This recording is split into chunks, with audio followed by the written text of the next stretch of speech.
जो भी बच्चे यूजीसी नेट का तैयारी कर रहे हैं या फिर जेआरएफ का तैयारी कर रहे हैं तथा फ्यूचर होने वाले असिस्टेंट प्रोफेसर वाइस चांसलर तथा हिस्ट्री को जो भी डेप्थ में पढ़ते हैं उन सभी लोगों के लिए हार्दिक हार्दिक शुभकामनाएं हैं।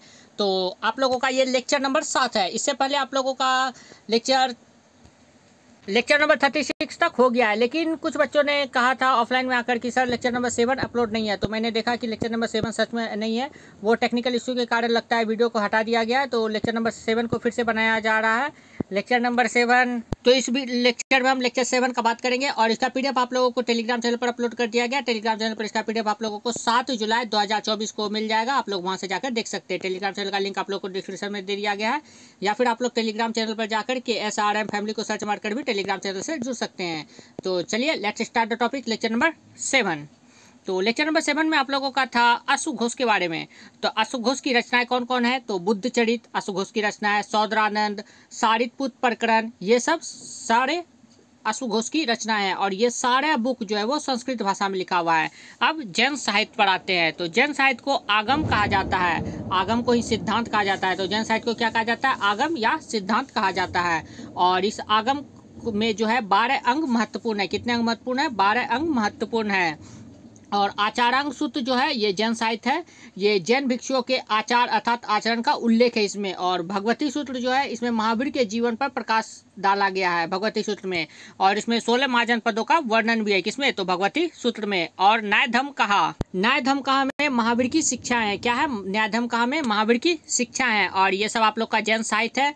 और ये सारा ये जो भी है आगम हो गया या फिर आचारांग सूत्र हो गया या भगवती सूत्र या न्याय धर्म कहा, ये सब प्राकृत भाषा में। किस भाषा में? प्राकृत भाषा में है। आगे फिर है आगम के भी उपभाग हैं। ये जो आगम है इसके भी उपभाग है जिन्हें नियुक्ति, चूड़नी, टीका कहा गया है। क्या क्या कहा गया है? नियुक्ति, चूड़नी, टीका कहा गया है। और आगमों को संकलित करने के लिए वल्लभी जो कि गुजरात में पड़ता है में 513 या फिर कहीं कहीं आप लोगों को 526 भी मिलेगा। तो आप लोग ऑप्शन के अनुसार पे टिक मारिएगा। 513 या 526 ईस्वी में सभा का आयोजन किया गया था। कहाँ किया गया था? तो वल्लभी गुजरात में। किसके लिए? तो आगमों को संकलित करने के लिए। आगे है जैन धर्म का प्राचीन इतिहास की जानकारी हमें किससे मिलती है? तो कल्पसूत्र से मिलती है। जैन धर्म के प्राचीन इतिहास की जानकारी। और कल्पसूत्र की रचना किसने की है? कल्पसूत्र भद्रबाहु द्वारा रचित है। कल्पसूत्र भद्रबाहु द्वारा रचित है और ये 400 ईसा पूर्व में इसकी रचना की गई थी। कब की गई थी? 400 ईसा पूर्व में की गई थी। और फिर परिशिष्ट पर्व के लेखक कौन है? हेमचंद्र। कौन है? हेमचंद्र। और ये 12वीं सदी में लिखा गया था। कब लिखा गया था? 12वीं सदी में। और भद्रबाहु चरित इसके लेखक कौन है? भद्रबाहु ही हैं। और ये परिशिष्ट पूर्व जो है और भद्रबाहु चरित चंद्रगुप्त मौर्य और इनके पहले और बाद के इतिहास की हमें जानकारी मिलती है। कौन कौन?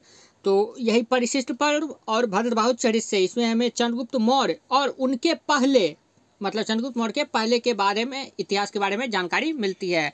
आगे है पूर्व मध्यकाल के जैन ग्रंथ। तो पूर्व मध्यकाल के जैन ग्रंथ है सम्रादित्य कथा, मुख्यान, कथाकोश, आदि कथाकोश। और इन तीनों की रचना हरिभद्र सूरी ने की थी। किसने की थी? हरिभद्र सूरी ने। किसकी? तो सम्रादित्य कथा की, मुख्यान की, कथाकोश की रचना किसने की? हरिभद्र सूरी ने की। और आदि पुराण की रचना किसने की? जिनसेन ने की। किसने की? जिनसेन ने। और उत्तर पुराण की रचना गुणभद्र ने की। किसने की? गुणभद्र ने। और ये सारे जो है ये सब संस्कृत भाषा में हैं। किस भाषा में लिखे हुए हैं? संस्कृत भाषा में। और ये सब जो है सम्रादित्य कथा हो गया, मुख्यान हो गया, कथाकोश हो गया, आदि पुराण हो गया, उत्तर पुराण हो गया, ये सब उस समय के सामाजिक धार्मिक जीवन के बारे में जानकारी देती है। किसके बारे में? तो सामाजिक धार्मिक जीवन के बारे में जानकारी देती है। ये सब जो भी आप लोग देख रहे हैं पूर्व मध्यकाल के जैन ग्रंथ।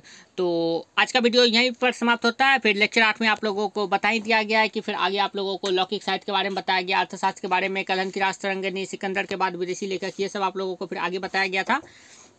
तो चलिए मिलते हैं नेक्स्ट वीडियो में। वीडियो देखने के लिए बहुत बहुत धन्यवाद। Thank you.